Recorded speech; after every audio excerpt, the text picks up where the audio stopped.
This is my first story time in what feels like a fucking week because I've just been like live streaming instead of doing story times. But I told y'all that I would do a story time for any of them that did watch my live stream about that one time I did a little white powder called cocaine and how I'm blessed that I don't have an addictive personality. Lucky for me, the only thing I get addicted to is sometimes red wine and sometimes the guy whose dick I'm surrounded with. Sometimes I get addicted to the person I'm dating. So, anyways, back in the day, I lived in San Jose, California. I'll do a story time on that when I feel like talking about it because it's just so much drama in that story time. I just can't exude that negative energy, you know what I mean? But I lived there for almost 2 years, and in that time, MySpace was, in fact, poppin'. MySpace was where it was at. Does anyone remember the top 5 friends? And like you knew you were beefing with your BFF because they took you off the top 5, and I was like, yo, what's up? You got a problem? Is this why I wasn't invited to the sleepover on Saturday night? And then you got to pick your playlist. Like I think maybe your favorite song to play when people like went to your page. But anyways, I started talking. I lived in San Jose, but I started talking to this UFC fighter / trainer who lived in Huntington Beach. And we talked for a little while, and then he told me to come down one weekend. So both times I convinced my roommate, Crystal, at the time to come with me. So the first time we banged it out, it was like an 8-hour drive. We got there late. I completely forgot I hooked up with this guy. We were totally underage, or at least I was. I was like 19 at the time, I think. Definitely didn't have a fake ID, nothing at this point. But he like got us into a bar or club or something in Huntington Beach, treated me like a lady, went back to his crib, hooked up with him. I can't even remember what sex with him was like. Guess it wasn't that great because I don't remember it. And usually I remember like full-blown details of sex if it was mind-blowing, and therefore it wasn't. But whatever. I go home, weekend's over, and then like 2 weeks later he's like, come back, I want to see you again. So I convinced my roommate to come with me. This time there was no going out to eat, there was no grabbing me drinks. He was like just a dick now. So it's like the first weekend he was like doing what he got to do to like ensure he got the pussy, okay? Now this time he knew he was going to get pussy, so there was no effort. He exuded no effort. And for me, I don't find you attractive, and neither does my vagina if you don't put in some effort. So I'm just not feeling him. At this point, I'm like, what a waste of a drive. So we don't go out, we do nothing. We're just hanging out in his fucking crib. And like, my roommate's here. Like, it's just 3 of us. I'm like, I wouldn't have come if I knew me and my roommate are just gonna be chilling in your fucking house. Besides the point.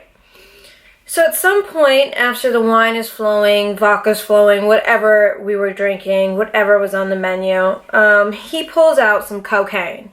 Some cocaine. Some white baby powder for your nose, okay? And I've never done it before. I was like, my roommate is a recovering drug addict, and she's like, yes, I'll do some. And I'm like, you probably shouldn't do that. And she's like, yes, I'll do it. And I'm like, okay, whatever. Like, I was so young at the time, I wasn't really trying to babysit her, but now I get the severity of like making sure people that used to be addicted to drugs don't do them anymore. But it's really hard convincing someone not to do something if their mind is set on doing it, let me tell you.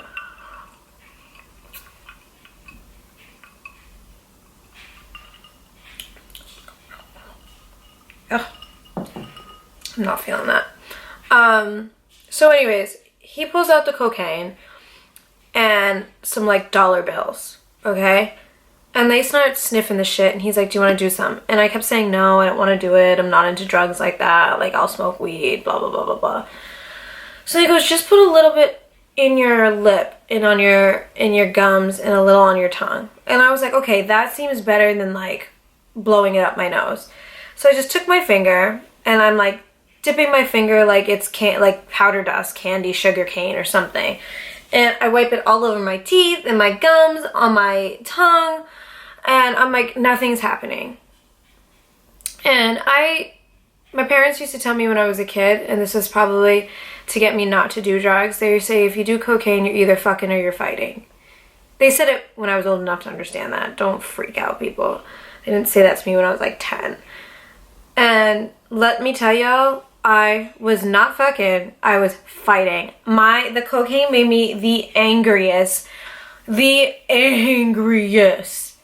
human being on the planet. So the cocaine is hitting them. You could tell they're like vibing out, jiving out, but they're getting a little too close for comfort. Like, I knew I wasn't fucking him that night because he didn't take me out to eat. He didn't treat me like I just drove 8 hours to see him. But the point is, you're not fucking my roommate. So she's like flirting back. And then he tries to like convince the both of us to have a threesome. And I was like, I'm not having a fucking threesome with you or anyone ever in my life. It's just not happening. And then she tried to say like she was down.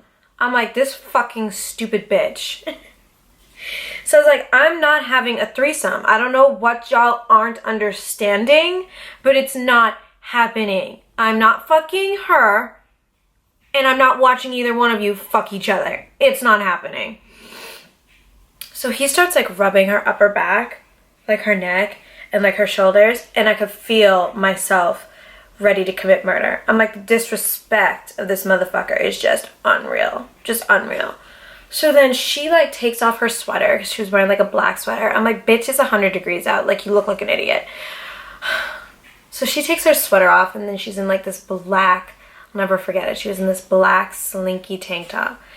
And I was like, you guys, I'm gonna go downstairs and grab some water. Not thinking, you probably shouldn't leave these two scumbags alone with each other. So I go downstairs and I come back up. She's full blown like sucking his dick. And I'm like, are y'all seeing this? Am I dreaming?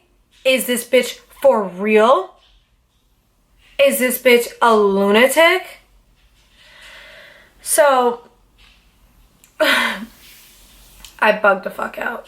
I like start hitting him. I'm hitting her. I'm screaming. She starts screaming. I call her every fucking name in the book. I'm like, you're a fucking whore.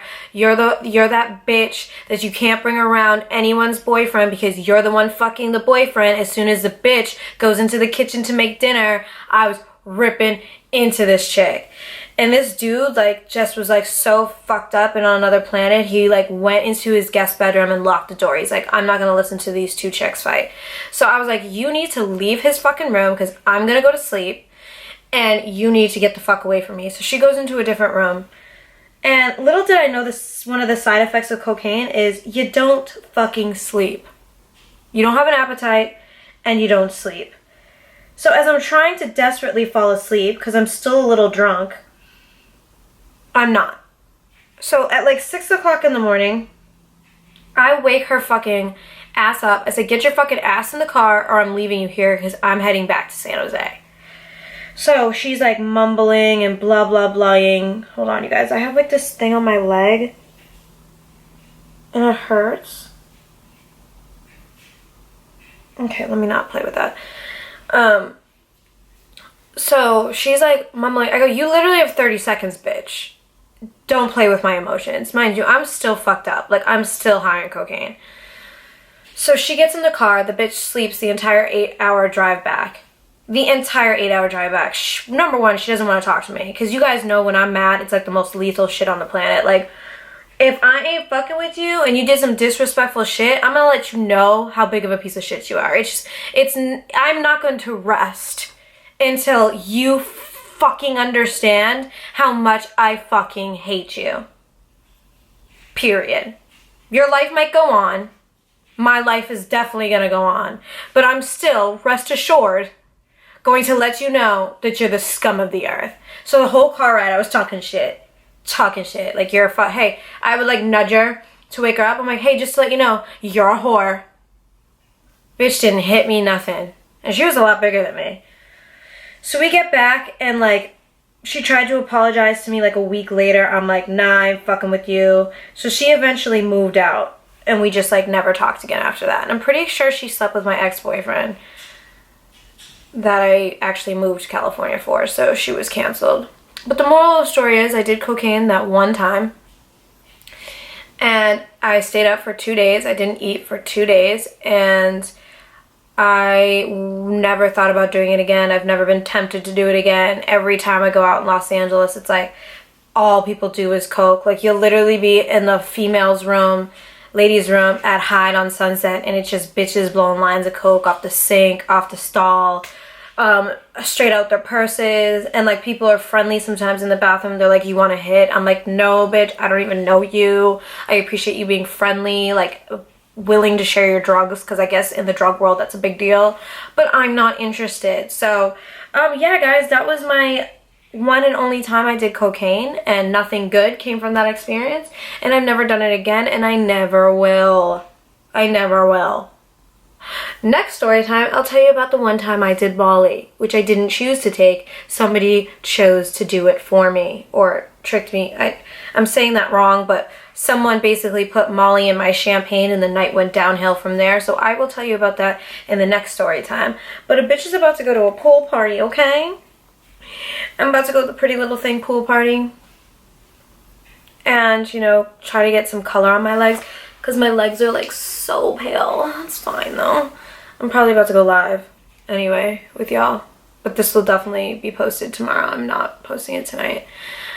So anyways, don't forget to follow me on Instagram, XXO Danielle, and Swallow It Podcast. Don't forget to subscribe to my podcast and catch up, because the bitch is coming back next week. You can find that on Apple Podcasts, Google Play, Spotify. Don't forget to go to Amazon and buy my book, Don't Be That Bitch. And don't be that bitch doing cocaine, because that shit ain't cute, sister. I don't care how much weight you're trying to lose. I don't care what party you're going to. If you just partied 6 days in a row and you need a fucking nap, stay in. It ain't that serious. You don't need to go out. So don't do drugs, kids. Don't you do them. Don't do them. I love y'all. Mwah.